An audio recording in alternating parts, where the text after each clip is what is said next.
আল্লাহর প্রশংসা করে করে কোনোদিন শেষ করা যাবে? এজন্য কখনোই যেন অভিযোগ না করি আল্লাহর কাছে, কমপ্লেইন যেন না করি। Instead of complaining we should praise more and more. বেশি বেশি প্রশংসা করতে হবে, অভিযোগ করা যাবে না। অনেকের অনেক দুঃখ, অভিযোগ, জাল্লা আমার এটা দিল না, ওইটা দিল না, আমার পাশে সে বড় হয়ে গেল, ও চাকরি পেয়ে গেল, ও ব্যবসায় উন্নতি করলো, ও ভিসা পাইলো, আমি পাইলাম না। আফসোস, ও আফসোস করতে করতে মরবে, ঠিক কি না? আর প্রশংসা যে করবে তাকে নেয়ামতের বাড়ি ধারা আরো বাড়িয়ে দিবে কে? এজন্য আফসোস করব না, প্রশংসা করব, অভিযোগ করব না, শুকরিয়া করব। আল্লাহ অনেক দিয়েছে, ঠিক কি না?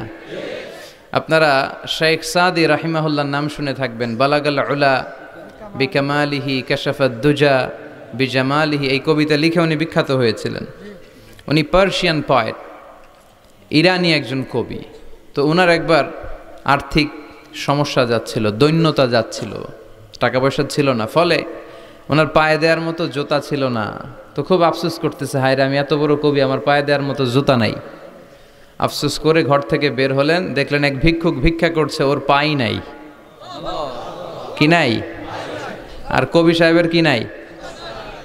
ওনার জুতা নাই, এজন্য দুঃখ। বের হয়ে দেখে সাইল ভিক্ষুক, ওর পা নাই। এবার উনি সেজদায় পরে আল্লাহর ডেকে বলে, আল্লাহ শুকর আলহামদুলিল্লাহ, অনেক ভালো আছি। শুকর আলহামদুলিল্লাহ, বেশ ভালো আছি, অনেক সুখে আছি।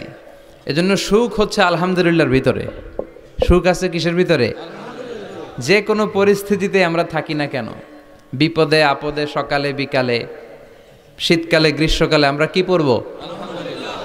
আলহামদুলিল্লাহ পড়ব। এর কারণ চাহিদার কোনো শেষ নাই। যার আছে যত বেশি, সে চায় তত বেশি। দেখবেন যার সাইকেল আছে ও হুন্ডা চায়, চায় না? আরো নিচ থেকে যদি বলি, যার পা নাই ও চায়, আল্লাহ আমার যদি দুইটা পা থাকতো। কথা বলেন, পা নাই এরকম লোক আছে না এলাকায়? সে হেঁটে যাওয়া লোকদের দিকে তাকিয়ে থাকে, আর তার স্বপ্ন থাকে ওইটাই, আমার যদি পা থাকতো। হেঁটে হেঁটে হেঁটে যারা বাজারে যায়, স্কুলে যায়, কলেজে যায়, ওদের আফসোস যারা সাইকেল চালায় ওদেরকে দেখে, তাই না? সাইকেল থাকলে খুব ভালো হইতো, সাইকেল চড়ে চড়ে বাজারে যেতে পারতাম। সাইকেলওয়ালারও আফসোস আছে, সে আফসোস করে হুন্ডাওয়ালাদের দেখে, মনে মনে ভাবে যদি ভো ভো থাকতো, হ্যাঁ একেবারে যেতে পারতাম। হুন্ডাওয়ালাদের আফসোস হচ্ছে প্রাইভেট কারওয়ালাদের দেখে, ইস আমার যদি একটা কার থাকতো। যার কার আছে ও আফসোস করে, ইস আমার যদি একটা প্লেন থাকতো। যার প্লেন আছে ও বলে, ইস আমার যদি একটা কপ্টার থাকতো, if I had a copter, আমার যদি একটা হেলিকপ্টার থাকতো, উড়াল মারতাম। কথা বলেন। তাহলে এই চাহিদার, ডিমান্ডের, হিউম্যান ডিমান্ডসের কোনো শেষ আছে? যে এলাকার ছোট্ট মেম্বার, ওই মেম্বার ভাই চায় কি করে চেয়ারম্যান হওয়া যায়। কথা বলেন। যিনি চেয়ারম্যান হয়ে গেলেন, উনি এবার ভাবে কি করে MP, member of the parliament হওয়া যায়, তাই না? আচ্ছা, এমপি যিনি হয়ে গেলেন, উনি আরেকটু উপরে যেতে চায়, ভাবে যদি একটু একটু যদি যাইতে পারি, একটা মন্ত্রণালয় যদি পাইতাম, হ্যাঁ মিনিস্ট্রি যদি একটা পেতাম, কতই না ভালো হতো। তো মন্ত্রী যিনি হইল, উনি, ওনার অনেক শখ, ইস আর একটা জায়গা বাকি। হ্যাঁ কি নাম ওইটার? PM, prime minister. কিন্তু এই দেশে অসম্ভব। কথা বলেন। এই দেশে প্রাইম মিনিস্টার হওয়া যাবে? এক দুজন এদের মধ্যে ধাক্কাধাক্কি, এবং ওনাদেরকে মেনে নিতে হবে। আপনি বাঁচেন আর মরেন, ওনারাই প্রাইম মিনিস্টার। কথা বলেন। তাহলে এই কথাগুলো বলার উদ্দেশ্য হচ্ছে, হিউম্যান ডিমান্ডসের কোনো শেষ নাই, আনলিমিটেড হিউম্যান ডিমান্ডস। এজন্য বিশ্বনবী বললেন, লাউ আন্না লিকুল্লি ইবনি আদামা ওয়াদিয়ান মিন যাহাব আহাব্বা আইয়াকুনা লাহু ওয়াদিয়ান ওয়া লা ইয়ামলা আফাহু ইল্লা তুরাব। আল্লাহ বলেন, এই বনি আদমের প্রত্যেককে যদি একটা করে স্বর্ণের পাহাড়ের মালিক বানিয়ে দেয়া হয়। কিসের পাহাড় দেখছেন জীবনে? আচ্ছা, স্বর্ণের পাহাড়ের যদি মালিক বানিয়ে দেয়া হয়, আহাব্বা আইয়াকুনা লাহু ওয়াদিয়ান, একটা করে স্বর্ণের পাহাড়ের মালিক বানিয়ে দিলেও সে চাইবে কিভাবে আরো একটা স্বর্ণের পাহাড়ের মালিক হওয়া যায়। আচ্ছা, একটু বুঝে শুনে উত্তর করবেন। একটা স্বর্ণের পাহাড়ের মালিক যদি আমি হই, শুধু আমি কেন, আমার 14 পুরুষ এটারে বিক্রি করে খেলেও কি শেষ করতে পারবো? তো আমার আরেকটা লাগবে কেন? আরেকটা দিয়ে আমি কি করব? স্বভাব। বিশ্বনবী বললেন, সবশেষে হাদিসের শেষাংশে বললেন, ওয়ালাইয়ামলা আফাহু ইল্লা তুরাব, কবরের মাটি ছাড়া কোনো কিছুই মানুষের এই জিহ্বাটারে থামাতে পারবে না। চিৎকার করে বলেন ঠিক কিনা? এজন্য যার আছে বেশি ও চায় বেশি, এই ডিমান্ডটারে একটু কমাতে হবে, আল্লাহর কাছে শুকরিয়া করতে হবে। অর্থের প্রয়োজন আছে, কিন্তু এটার হৃদয়ে স্থান দেয়া যাবে না। এটা হাতে আসবে আবার চলে যাবে, ঠিক কিনা? হৃদয়ে স্থান থাকবে কার? যাদের হৃদয়ে আছে আল্লাহর ভয়, তারা কভু পথ ভুলে যায় না। আল্লাহর প্রেম ছাড়া এই দুনিয়ায় কারো কাছে কোনো কিছু চায় না, ঠিক কিনা? মুমিনের হৃদয়ে দরদ ভালোবাসা থাকবে একজনের জন্য। চিল্লায় বলেন তো তিনি কে? এজন্য আমরা যেন শুকরিয়া করি, আমরা যেন অভিযোগ না করি। দেখেন, আমরা যদি জিজ্ঞেস করি, ভাই আপনি কি চান, কি লাগবে আপনার, কার কি লাগবে, একজন বলবে আমি এটা চাই, আমার এটা নাই, আমি ওইটা চাই, ওইটা চাই, কত কিছু লাগবে আমাদের। কিন্তু ঠিক এই মুহূর্তে যেই লোকটা হসপিটালের বেডে শুয়ে আছে, ক্যান্সারে আক্রান্ত, ক্যান্সার যার নেই কোনো অ্যান্সার, ওরে যদি জিজ্ঞেস করেন, ও বলবে আমার কিচ্ছু লাগবে না, আমি শুধু বাঁচতে চাই। ও কি চায়? আর আমরা অনেক কিছু চাই। এজন্য আমরা শুকরিয়া করব বেশি বেশি। শুকরিয়া করলে বাড়িয়ে দেয় কে? বিশ্বনবী দোয়া করতেন, আল্লাহুম্মা জাআলনি সাবুরা ওয়া জাআলনি শাকুরা ওয়া জাআলনি ফি আইনি সাগীরা ওয়া ফি আয়ুনিন নাসি কাবীরা। আল্লাহ আপনি আমারে ধৈর্যশীল বানান, আপনি আমারে শুকরগুজার বান্দা বানান। আল্লাহ আমার চোখে আপনি আমারে ছোট বানান, গোটা বিশ্বের মানুষের চোখে আপনি আমারে বড় বানান। সবাই পড়ি আমিন। এজন্য সবসময় প্রশংসা করব কার? কম কম না বেশি বেশি? সবসময় শুকরিয়া করতে রাজি আছি তো? আল্লাহ সব সময় যেন আমরা তোমার শুকরিয়া করতে পারি, তুমি তৌফিক দাও। আরো জোরে পড়বো সবাই আমিন। আড়াইবাড়ি দরবার শরীফের পীরে কামেল আল্লামা মোহাম্মদ গোলাম হাক্কানি রাহিমাহুল্লাহ, আল্লাহ ওনার কবরটাকে তুমি নূর দিয়ে পরিপূর্ণ করো। আল্লামা মোহাম্মদ গোলাম হাক্কানি রাহিমাহুল্লাহ কমপ্লেক্সের শুভ উদ্বোধন ও তাফসিরুল কোরআনের প্রোগ্রাম। স্থান হচ্ছে মেটংঘর ভুইয়াবাড়ি প্রাঙ্গণ, থানা হচ্ছে বাঙ্গোরা বাজার, উপজেলা মুরাদনগর, জেলা কুমিল্লা। আপনারা শুনেছেন যে আমার দাদার বাড়ি এখানে মুরাদনগরে পরমতলাতে। আলহামদুলিল্লাহ, জীবনে এসেছিলাম কয়েকবার, খুব বেশি আসা হয় না। আমার জন্ম হয়েছে আবার ঢাকায়, ঢাকার ডেমরা থানায়। আমার জন্মের অনেক আগ থেকেই আব্বা আম্মা ওইখানে থাকে, ফলে আমি হয়ে গেছি ঢাকাইয়া। ঢাকাইয়াও হয়েছি, আবার কুমিল্লারও রয়ে গেছি, মানে কুমিল্লাতে আবার বিয়ে করছি। এই যে আমার নানা শ্বশুর, পেশাবজুর হচ্ছেন আমার নানা শ্বশুর। তো এই জন্য অনেকেই আমার পরিচয় নিয়ে খুব কনফিউশনে পড়ে, আসলে আমি কি কুমিল্লার না ঢাকার। আমি বলি দুইটারই, কুমিল্লাও আমার বাড়ি, ঢাকাও আমার বাড়ি। ঢাকা আমার জন্মস্থান, আর কুমিল্লা আমার দাদার বাড়ি।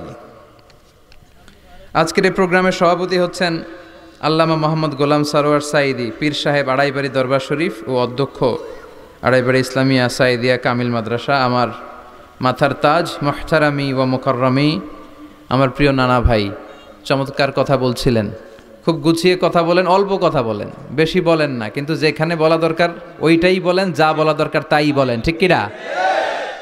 পীর হতে হলে এমন পীর হওয়া দরকার। অনেক পীরের নাম আমরা জানি, কাউকে ছোট করে কটাক্ষ করে বলছি না। আপনি আমার নানা ভাইয়ের কথা শুনলে দেখবেন যে গতানুগতিক যে পিরালি, এই পিরালি উনি করে না। কোরআন সুন্নাহকে আধুনিকভাবে মানুষের কাছে পৌঁছে দিতে চায়, জোর করে কাউরে মুরিদ বানাতে চায় না। ওনার কাছে মুরিদ হতে আসলেও উনি বানাইতে চায় না, আগে অন টেস্ট করে, পরীক্ষায় রাখে যে আপনি এই বাজে অভ্যাসগুলো ছাড়তে পারবেন কিনা, এগুলো করতে পারবেন কিনা। এবং নানা ভাই মনে করে ওনার হাতে হাত রেখে কেউ বায়াত হওয়া মানে ওনার রেসপন্সিবিলিটি অনেক বেড়ে গেল। উনি এই রেসপন্সিবিলিটি থেকে মুক্তি চায়, উনি বানাতে চায় না। তো এইরকম পীর থাকার দরকার আছে না নাই? যিনি আল্লাহর ভয়ে সবসময় তটস্থ থাকে। আল্লাহ তুমি আমার নানা ভাইকে ইসলামের জন্য কবুল করো, কোরআনের জন্য কবুল করো, নেক হায়াত দারাজ করো।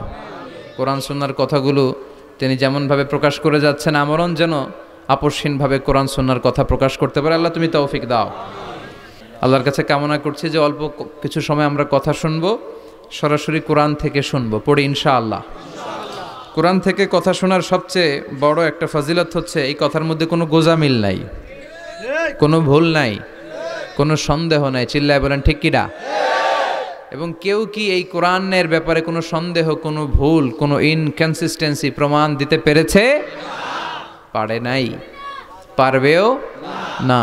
This is the book whereof there is no doubt, no suspicion in it, and a guidance to those who are muttaqin. আল্লাহ বললেন যালিকাল কিতাব লা রাইবা ফি হুদাল লিল মুত্তাকিন। এটা এমন বই যে বইয়ে কোনো ভুল নাই, কোনো সন্দেহ নাই, এবং মুত্তাকিনদের জন্য হেদায়েতের গাইড বুক করে এই বইটারে পাঠালো কে? আল্লাহ। এজন্য এই বইটা আমরা বুক সেলফের একেবারে উপরের তাকে রাখবো, যাতে ধুলা বালি আর মাকড়সার বাসা এটা ময়লা হয়ে থাকে।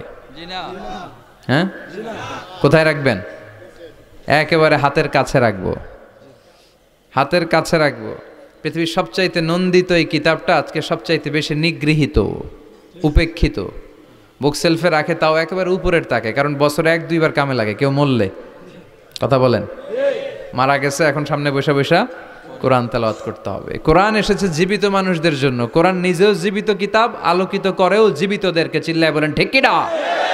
কিতাবুন হাই, জীবিত কিতাব, ওয়াকিং এনসাইক্লোপিডিয়া, চলমান বিশ্বকোষ। যাই জিজ্ঞেস করবেন তথ্যের সম্ভার, তথ্য উপাত্ত আর ইনফরমেশন এই কোরআনের ভেতরে আছে না নাই? মানব সমস্যার সব সমাধান আছে। এজন্য এই বইটাকে বলা হয় দ্য প্রবলেম সলভিং মেথোডোলজি। এই কোরআন আপনার সব প্রবলেমকে সলভ করে দেয়। It's not a problem creating methodology. এটা জীবনের কোথাও সমস্যা বাধায় না। কোরআন কোথাও সমস্যা লাগায়?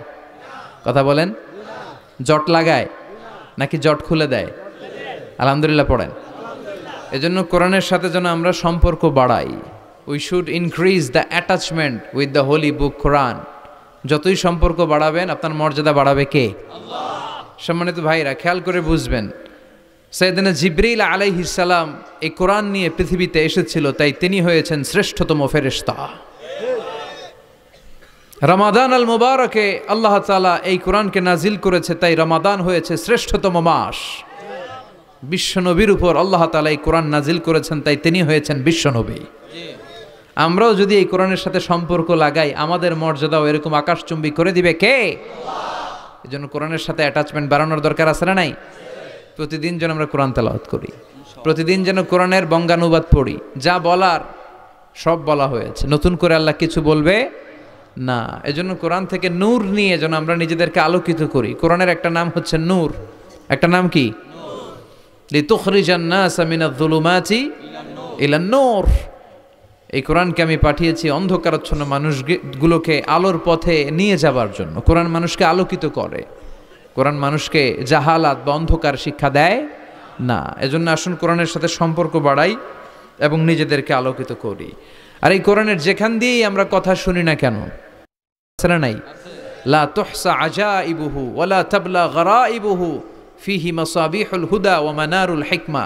কোরআনের আশ্চর্যান্বিতার কোনো শেষ নাই, কোনো শেষ নাই। যতই পড়বেন ততই আশ্চর্য হবেন। সুবহানাল্লাহ পড়বেন না?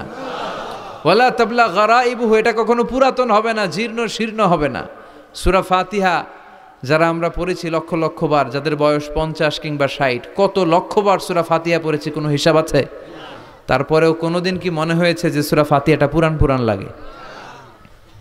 60 বছর ধরে সূরা ফাতিহা দিয়ে শুরু করছি নামাজ, কালকে থেকে কুল হুয়াল্লাহ দিয়ে শুরু করবো, এরকম কেউ বলে? কোরআন পুরান লাগে? চির নতুন, এভারগ্রিন, সবুজ, চির সবুজ, চির নতুন। এটা কখনো পুরাতন হয় না। ফিহি মাসাবিহুল হুদা, কোরআনে আছে হেদায়েতের মশাল। ও মানারুল হিকমা, আর কোরআন হচ্ছে বিজ্ঞানের সুউচ্চ মিনার। কোরআনের ভিতরে বিজ্ঞানের তথ্য উপাত্ত আছে না নাই? আপনি কোরআনে বর্ণিত cosmic symbols, natural phenomena, scientific ইন্ডিকেশনসগুলো যদি পড়েন আপনি অবাক হবেন, কপাল ঘষে ঘষে আল্লাহর সিজদা দিবেন, ঠিক কি না? এজন্য আসুন কোরআনের সাথে সম্পর্ক বাড়াই। প্রতিদিন কোরআন পড়ব, ধীরস্থিরভাবে পড়ব। ওয়ারাত্তিলিল কোরআনা তারতিলা। আনাস রাদিয়াল্লাহু তাআলা আনহুকে জিজ্ঞেস করা হলো, আনাস, আল্লাহ রাসূলের কাইফা কানা কিরাআতু রাসূলিল্লাহ, আল্লাহ রাসূলের কিরাত কেমন ছিল? তিনি বললেন কানাত মাদ্দান, আল্লাহ রাসূল সাল্লাল্লাহু আলাইহি ওয়াসাল্লাম টেনে টেনে তেলাওয়াত করতেন। টেনে টেনে তেলাওয়াত করতেন। এই যে একটু আগে তেলাওয়াত হচ্ছিল সূরাতুল মুলকের, কত সুন্দর টেনে টেনে সে পড়েছে। এইভাবে বিষ্ণু ইসলাম টেনে টেনে পড়তেন। উম্মে সালামা রাদিয়াল্লাহু তাআলা আনহাকে জিজ্ঞেস করা হলো, কাইফা কানাত কিরাআতু রাসূলিল্লাহ ইয়া উম্মুনা, ইয়া উম্মানা, আমাদের মাতা, আমাদের প্রিয় নবীর তেলাওয়াত কেমন ছিল? উম্মে সালামা বললেন, কানা রাসূলুল্লাহ ইউকাত্তিউ বাইনা কিরাআতিহি আয়াতান আয়া, আল্লাহ রাসূল সাল্লাল্লাহু আলাইহি ওয়াসাল্লাম এক আয়াত করে থেমে থেমে কোরআন তেলাওয়াত করতেন। পড়েন সুবহানাল্লাহ। এক আয়াত পড়তেন, থামতেন, আবার আরেক আয়াত শুরু করতেন, আবার আরেকটা আয়াত পড়তেন, আবার থামতেন, আরেক আয়াত শুরু করতেন। প্রতিটা অক্ষর, প্রতিটা উচ্চারণ কেটে কেটে দেখা যেত, বোঝা যেত। চিল্লায় পড়েন আল্লাহু আকবার। আর আমাদের তেলাওয়াতের কি অবস্থা? তারাবির নামাজের কি অবস্থা? আমাদের ম্যাটন ঘরের কি অবস্থা? জাপানের বুলেট ট্রেন ফেল, ঠিক কিনা? কোন দিক দিয়ে আযাবের আয়াত যায়, কোন দিক দিয়ে জান্নাতের আয়াত যায়, কোন দিক দিয়ে সূরা ইয়াসিন গেল, কোন দিক দিয়ে আর রহমান গেল, কোথায় সূরা ইউসুফ গেল, কেউই টের পায় না। রুব্বা কারিলিল কুরআন ওয়াল কুরআনু ইয়ালআনহু, কোরআনের অনেক কারি আছে, তেলাওয়াতকারী আছে, আবৃত্তিকারী আছে, যাদেরকে কোরআন রহমত, মার্সি এন্ড ব্লেসিংস না দিয়ে গজব দেয়, লাআনত দেয়। আল্লাহ ওই ধরনের তেলাওয়াত থেকে তুমি আমাদের বাঁচাও।